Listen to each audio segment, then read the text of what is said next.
방금 본 영상으로도 괜찮아요. 엘리야, 엘리야, 엘리야. 에이야가 아니고 제가 발음이 안 좋아서 그럴 수도 있어요. 엘리야, 엘리야. 나와서 얘기해 볼 사람 누군지 안다. 하은이도 포함해가지고 한번 얘기해 볼 사람이 있을까요? 네, 제가 얘기를 하겠습니다. 저는 정말로 축복받은 가정에서 살았습니다. 왜냐하면 저희 집안에 목사님들하고 선교사님들도 보고 깜짝 놀라는 사람이 있었거든요. 이제 아마도 제가 제 동생의 얘기를 하면은 대본 아실 겁니다. 이 사람, 이 친구 하고 딱 아실 거예요. 정말로 세계적으로 유명한 사람입니다. 누구지 궁금하시지요? 제가 이름을 말씀드리겠습니다. 아마도 많이 놀라실 거예요. 이 사람이 이 동생이 전도사님의 동생이라고 말씀하실 수도 있는데 제가 용기 내서 얘기를 하겠습니다. 방송을 본 동생들아, 너희들 얘기 좀 할게 미안해. 이름이 허모세, 허엘리야, 허엘리사입니다. 아무도 안 웃으시네요. 저 나름 웃기다 생각을 하고 희죽거리면서 적었는데 엘리야하고 엘리사가 있습니다. 이제 목사님들께서 저희 집 오실 때마다 놀라시더라고요. 야, 이 집에서는 영광이 가득하다고. 모세가 있고 엘리야하고 엘리사가 있다고. 하나님의 사람들이 거의 넘쳐난다고 말씀을 하시는 거예요. 그러면서 저는 슥 지나가시더라고요. 여담으로 성경 속의 엘리사는 대머리였잖아요. 그래서 이제 대머리라 가지고 애들이 놀리니까 이제 곰들이 나와서 죽였다고 하는데 우리 집의 엘리사는 아직까지도 머리가 풍성합니다. 이젠 웃으시네요. 오늘은 성도님들과 중고등부 친구들과 함께 엘리야에 대해서 한번 얘기를 나눠보고자 합니다. 만약 저에게 엘리야에 대해서 별명을 지어보세요라는 이제 그런 질문을 받는다면 전 이렇게 얘기할 것 같아요. 훈련의 사람. 왜냐하면 엘리야의 사역과 엘리야가 겪은 일들을 보면 하나님께서 어떻게 사람을 세워가시는지 그리고 어떻게 사람을 훈련시키시는지 잘 알 수 있기 때문입니다. 엘리야는 디셉 사람이었습니다. 디셉 사람이었고 정확히 어떤 삶을 살았고 누구와 엘리야의 아버지고 그런 기록은 없습니다. 하지만 혜성처럼 갑자기 짠 하고 등장해서 이스라엘에게 뭐를 선포하냐면 3년간 비가 없을 것이라고 얘기를 합니다. 그리고 엘리야의 선포대로 3년간 이스라엘에는 비가 내리지 않았습니다. 이 이스라엘에게는 악몽 같은 일이었습니다. 왜냐하면 이스라엘은 하늘을 바라보면서 사는 민족이었기 때문이었거든요. 왜 그런지 말씀드리겠습니다. 크게 발전한 나라들에서는 특징이 있습니다. 혹시 뭘까요? 맞히시는 분에게 제가 상품을 드리겠습니다. 거대한 나라에 보면은 특징이 있어요. 뭘까요? 네? 맞습니다. 나오시면 감사하겠습니다. 박수 쳐주세요. 나와주십시오. 애들 주려고 했던 건데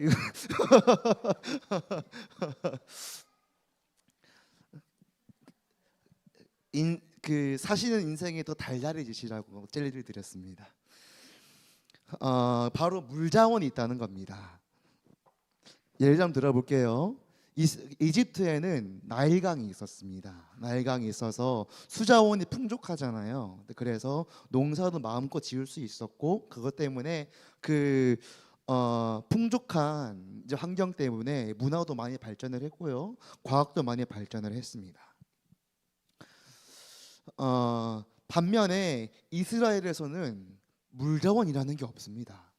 물론 요단강이 있습니다. 요단강이 있는데 어디에 있냐면 해발 마이너스 800m, 한마디로 내리막길로 800m쯤 내려가야지 얻을 수 있는 물입니다. 옛날에 이 수자원을 쓰기 위해서는 모터가 필요하고 배관이 필요하고요. 자, 그리고 이제 뽑아서 쓸 수 있는 펌프도 있어야 되는데 당시에는 그런 게 없었지 않습니까? 그래서 요단강도 쓰지 못했습니다. 그래서 뭘 의존을 했냐면 비를 의존을 했어요.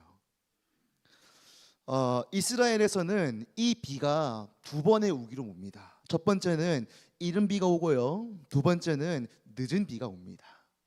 이른 비는요, 사람들이 농사를 하기 전에 보면은 땅이 마르지 않습니까? 마른 땅에 비가 내려가지고 땅이 부드럽게 하고 농사 지을 수 있도록 만들어주는 비가 바로 이른 비고요. 그리고 나중에 늦은 비라고 가을쯤에 오는 비가 있는데 그 비가 얼마나 오느냐에 따라서 맺히는 열매 그리고 수확할 수 있는 수확량이 달라질 정도로 이 이른 비와 늦은 비가 정말로 중요한 겁니다. 맛있죠? 자, 그런데 엘리야가 나타나서 뭐라고 하냐면 3년간 이 비가 내리지 않는다고 얘기를 하는 겁니다. 한마디로 수자원이 더 이상 없습니다. 농사를 못 짓고요. 수확이 없고요. 그래서 이 이스라엘에서는 농사를 못 짓다 보니까 밥이 없습니다. 사람들이 기아에 시달리고 탈수에 시달립니다.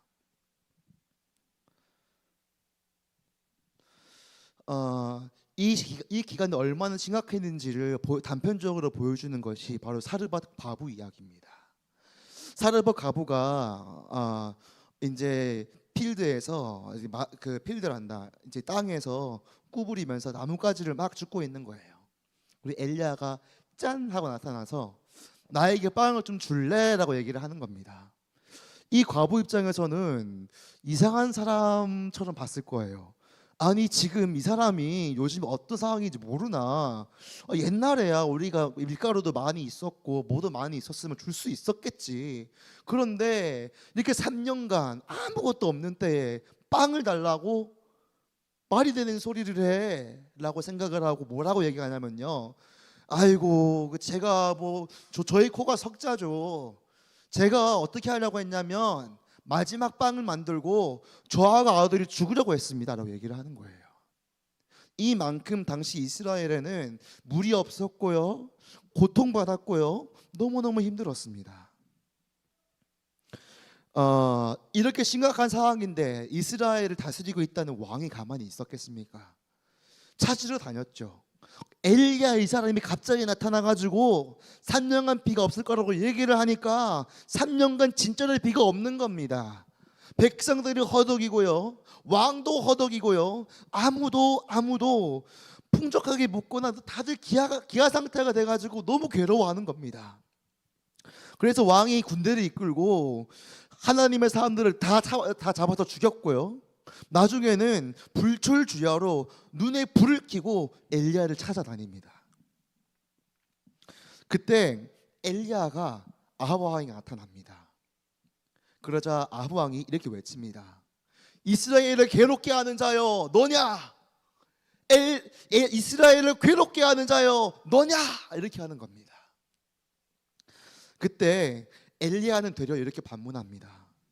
내가 이스라엘을 괴롭게 한 것이 아니라 하나님이 이 이스라엘을 괴롭게 한 것이 아니라 당신의 죄 때문에, 당신 때문에, 당신의 그 우상 숭배하는 죄 때문에 하나님께서 이스라엘을 괴롭게 하시는 겁니다 라고 얘기를 하는 겁니다.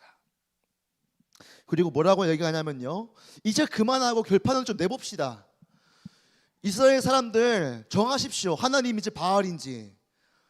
아합 왕이시여 당신도 정하십시오. 한번 결판을 한번 내봅시다. 당신이 믿는 바알 신이 진짜 신인지 아니면 내가 믿는 하나님은 진짜 신인지 한번 겨뤄봅시다 라고 얘기를 하는 겁니다. 그래서 이 엘리야와 아합 왕 그리고 바알 선지자들이 800명의 바알 선지자들과 아세라 선지자들이 호렙산으로 올라갑니다.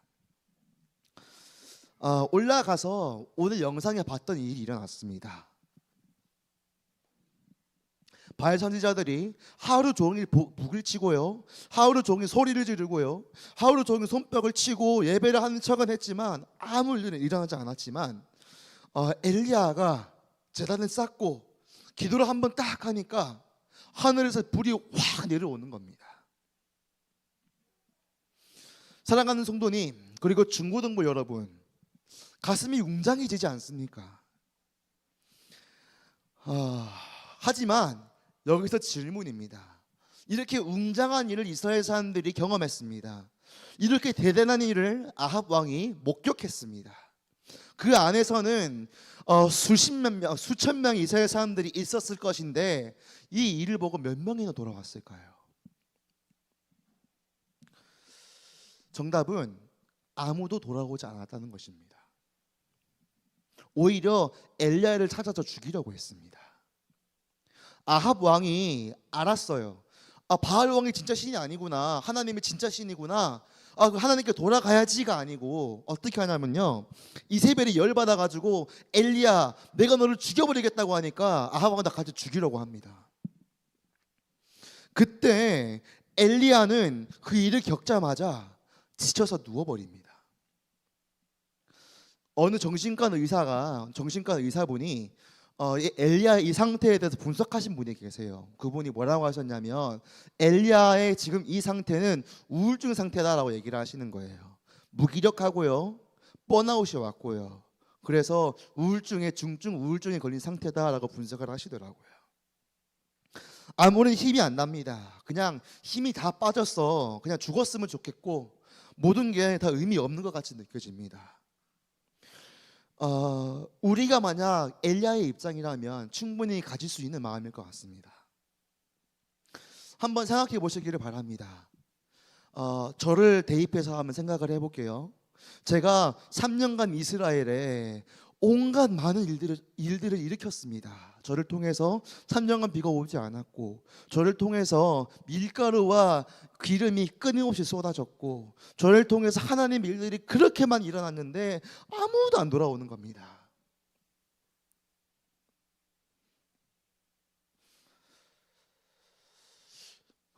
오늘같이 읽은 본문은 이 번아웃의 상태, 이 우울증에 빠진 엘리야가 새로운 하나님을 만나는 장면을 지금 오늘 본문은 그리고 있습니다.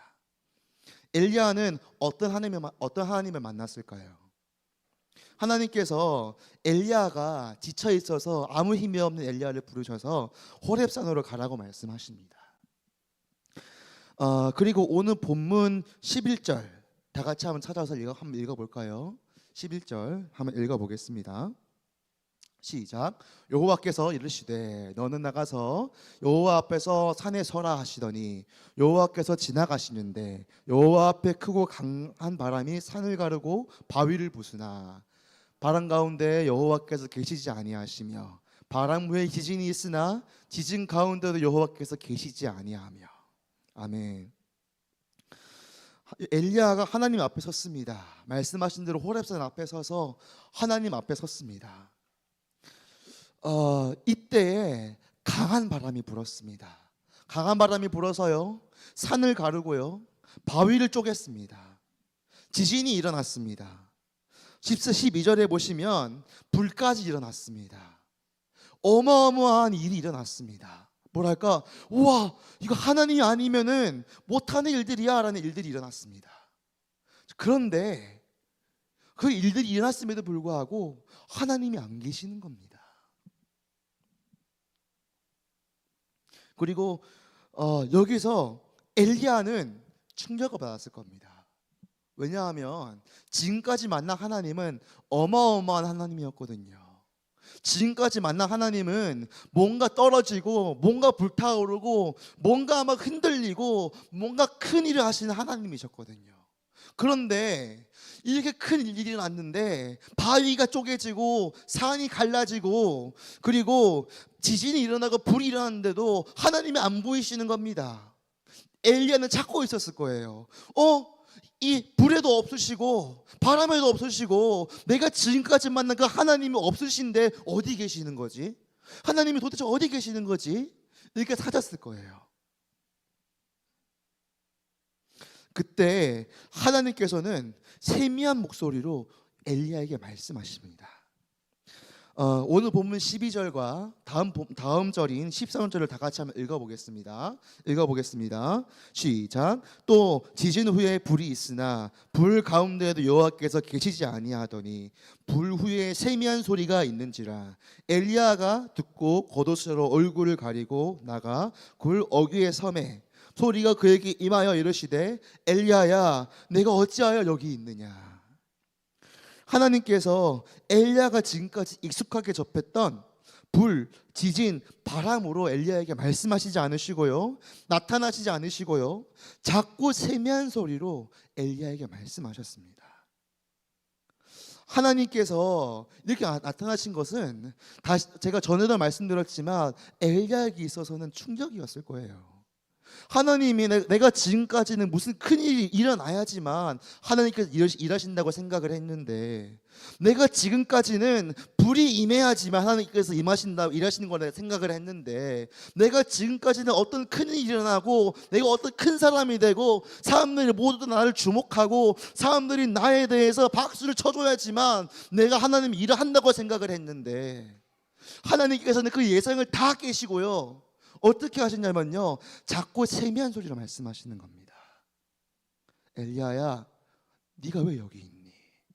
엘리야야 네가 왜 여기 있니?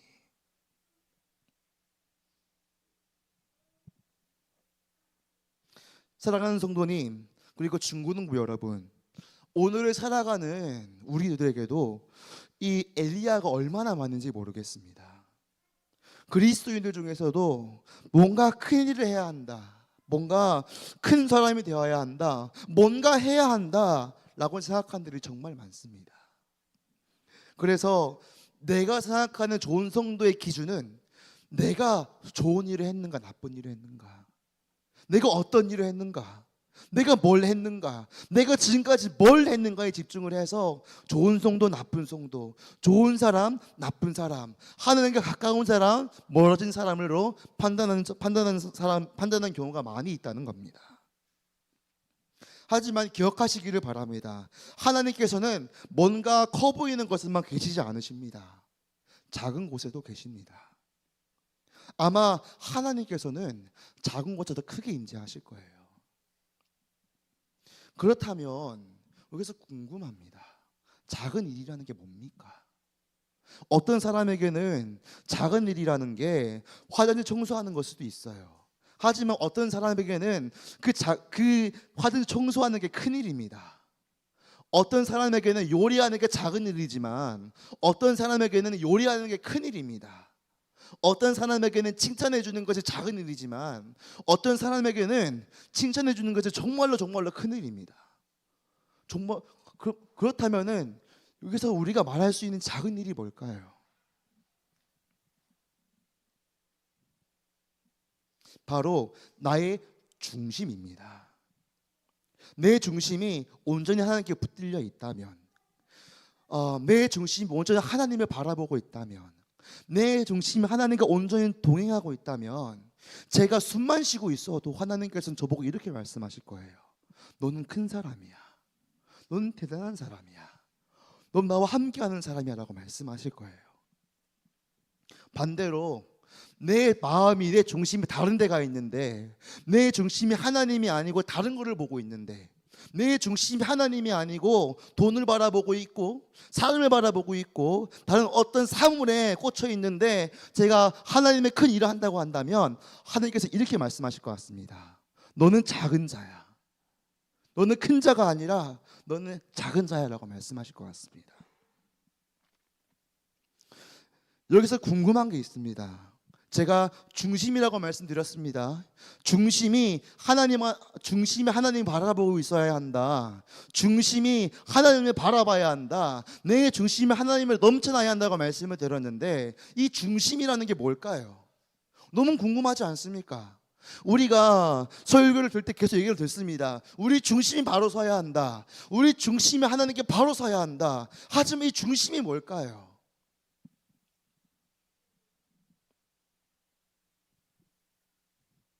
우선 중심이 뭔지 한번 같이 알아보겠습니다. 중심은 히브리어로 레브입니다. 혹시 PPT 있을까요? 죄송합니다. 낮은 거네요.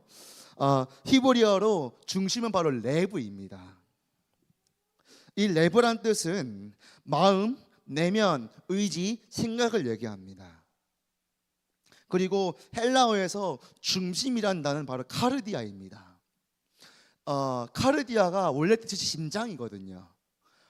왜 심장이냐면 옛날 그리스 사람들은 생각을 머리로 하는 것이 아니라 가슴으로 한다고 생각을 했어요. 그래서 카르디아의 뜻은, 그 카르디아라는 그 이유가 뭐냐면 생각을 가슴으로 하기 때문에, 의지가 가슴에서부터 나오기 때문에, 나의 내면이 가슴에서부터 나오기 때문에 카르디아라는 뜻이, 카르디아라는 단어가 바로 중심이라는 뜻입니다. 그래서 PPT도 보여주시면 감사하겠습니다. 내 중심에 하나님이 계신다는 것이 무엇일까요? 그건 뭐냐면 내가 하나님을 생각하고 하나님을 위하는 마음이 있다는 겁니다. 너무 쉽게 말씀을 드렸죠. 하지만 정말 어려운 겁니다. 예를 한번 들어볼까요? 제가 이제 다음 넘겨주시면 감사하겠습니다. 예를 한번 들어볼까요? 내가 하나님의 중심 안에, 내 중심 하나님이 계시잖아요. 그러면은 내가 정말 하기 싫은 게 있는데, 내가 정말 하기 힘든 게 있는데, 내가 정말 하기 싫어하고 극혐하는 게 있고, 내가 정말 뭐 하는데 온갖 마음을 준비시키고 뭐 준비 운동이 정말로 많이 필요한 일이 있는데, 내가 그 일을 하나님 때문에 해드리는 겁니다. 내가 하루를 살아갈 때에 내 마음대로 살아가는 선택지도 있지만 내가 하나님을 생각하기 때문에, 내 마음에 하나님이 계시기 때문에 하나님을 위해서 이 하루를 그리스도인으로 살아드리는 겁니다. 그리고 나에게 정말 미워하는 사람이 있는데, 정말 싫은 사람이 있는데, 내 마음에 하나님이 있기 때문에, 내 중심 하나님이 계시기 때문에 하나님을 위해서 다가가 드리는 겁니다.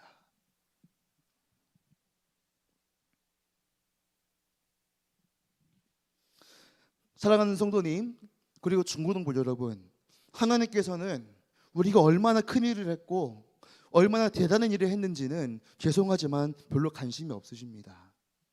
마태복음 7장에 보시면 예수님께서 이렇게 말씀하십니다. 나더러 주여 주여 하는 자마다 다 천국에 들어갈 것이 아니요 다만 하늘에 계신 내 아버지의 뜻대로 행하는 자라야 들어가리라. 그날에 많은 사람이 나더러 이르되 주여 주여 우리가 주의 이름을 선지자 노릇하며 주의 이름으로 귀신을 쫓아내며 주의 이름으로 많은 권능을 행하지 아니하나이까 하리니, 그때에 내가 그들에게 밝히 말하되 내가 너희를 도무지 알지 못하니 불법을 행하는 자들아 내게서 떠나가라 하리라. 다시 말해서 하나님은 내가 기적을 일으키는 건, 나를 통해서 수천 명의 사람들이 돌아오는 건, 나를 통해서 치유와 기적이 일어나는 것은 별로 중요하게 보시지 않으십니다. 하나님께서 가장 중요하게 보시는 것이 뭐냐면, 하나님께서 가장 눈여겨보시는 것이 뭐냐면 작은 것, 다시 말해서 나의 중심입니다. 나의 마음, 우리의 중심에 하나님으로 가득 차 있다면, 나의 중심에 하나님에 대한 사랑으로 가득 차 있다면, 그래서 하루하루가 하나님의 은혜 없이는 못 살겠고, 하루하루가 하나님의 사랑 없이는 못 살겠고, 하루하루가 하나님 외치지 않고서는 못 살 정도로 하나님께 붙잡혀 있고, 이 중심에 하나님이 가득 찬다면, 하나님께서는 우리가 어떤 상황이든 어떤 사람이든 어느 위치에 있든 하나님께서는 우리를 드러내십니다. 다윗을 한번 보시기를 바랍니다. 양치기였습니다. 막내였습니다. 걸떠보지 않는 사람이었습니다. 하지만 그 중심에 하나님이 계시니까, 그 중심에 하나님이 있고, 하나님의 은혜에 대한 사모함이 있고, 하나님의 은혜에 대한 사랑이 있고, 하나님의 사랑을 갈망하는 것이 있으니까 하나님께서 어떻게든 들어서 쓰십니다.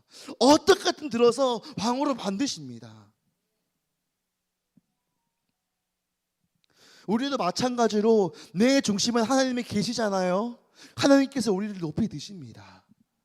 우리가 진짜 하나님을 사랑하잖아요. 하나님께서 우리를 드러내십니다.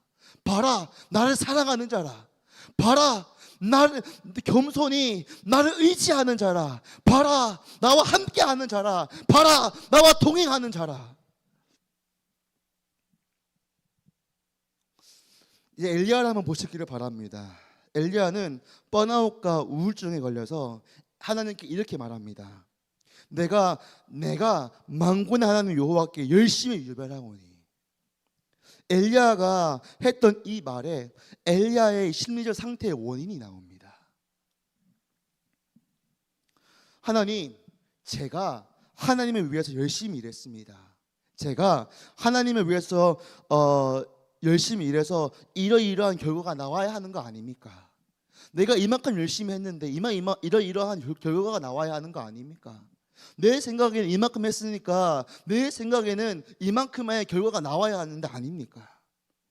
그런데 왜 제가 죽을 위기에 처해야 합니까? 그런데 왜 제가 쫓겨야 합니까? 내가 하나님의 일을 했습니다. 그럼 이러이러한 현상이 일어나야 하는 거 아닙니까? 그런데 왜 아무도 저에게 돌아오는 사람이 없습니까? 한마디로 지금까지의 엘리야, 불을 경험하고 지진을 경험하고 강한 바람을 경험했던 엘리야는 하나님의 일이 하나님이 아니라 내 일이었던 거예요. 그래서 내가 하나님의 일을 했는데 돌아오지 않으니까 우울증에 걸리고 무기력함에 시달리고 번아웃이 오는 겁니다. 왜 그럴까요? 왜냐하면 자신이 원하고 바랬던 결과가 나오지 않았기 때문입니다. 반면에 열두 사도들을 한번 볼까요? 신약성경에 보시면 열두 사도들이 나옵니다. 열두 사도들은 정말 자신의 생각과 반대되는 일들을 정말로 많이 겪었던 사람들이었습니다. 예수님께서 돌아가셨습니다. 다시 살아나셨습니다. 이것을 많은 사람들이 봤습니다. 제자들을 통해 사도들을 통해서 많은 기적이 일어났습니다. 바리새인들과 사두개인들이 예수님이 그렇게 핍박했던 사람들이 인정했습니다. 그런데 돌아오는 사람들이 많이 없습니다. 물론 많이 있긴 했지만 어디 가서 복음을 전하고 있나라고 하면은 같은 유대인들이 따라와서 핍박을 하고요, 방해를 하는 정도였습니다. 하지만 사도들에게 있어서 이 복음 전하는 이 일이 내 일이 아니라 하나님의 일이기 때문에 사도들은 아무리 자신의 생각과 다른 일이 일어난다고 해도 번아웃이 오지 않았고요, 무기력함에 빠지지 않았습니다. 이렇듯 우리가 언제 내 일이 하나님의 일이 될 수 있을까요? 어떻게 하면 내 일이 하나님의 일로 우리가 바뀌게 할 수 있을까요? 그 방법은 하나님이 내 중심에 가득하셨을 때, 하나님 내 안에 가득하실 때, 내 안에 하나님의 은혜가 가득할 때, 그리고 내가 큰 것들이 아니라 하나님의 관계만을 우리들이 바라볼 때 우리들의 일이 하나님의 일이 될 수 있습니다. 말씀을 정리하겠습니다. 엘리야는 큰 일들을 통해서 하나님이 일하신다고 생각했습니다. 그리고 분명히 하나님의 큰 일을 본다면 사람들이 하나님께 돌아오리라고 믿어 의심치 않았습니다. 그러나 엘리야는 하나님의 큰 일을 봤음에도 백성들이 하나님께 돌아오지 않자 엘리야는 무기력과 우울감에 빠져버립니다. 하지만 호렙산에서 하나님께서는 바람과 불 같은 큰 일을 통해서 일하시는 것이 아니라 작고 세미한 소리로도 일하신다는 것을 깨달았을 때 엘리야는 회복될 수 있었습니다. 마찬가지로 오늘 말씀을 통해서 하나님이 말씀하십니다. 내 마음은 큰 것이 아니라 작은 것에 있다. 내가 어떤 큰 일을 행하고 어떤 대단한 사람이 되는 것이 중요하지 않다. 내 중심이 하나님이 있느냐 없느냐, 내 중심이 하나님 앞에 바로 서 있느냐 바로 서 있지 않느냐, 그것이 중요하다. 그러므로 사랑하는 성도님 그리고 중고등부 여러분, 제일 먼저 하나님께 내 중심을 드리시기를 바랍니다. 너의 중심을 들이셔서 하나님이 보시기에 큰 사람들이 되시기를 나사렛 예수 그리스도 이름으로 축복합니다.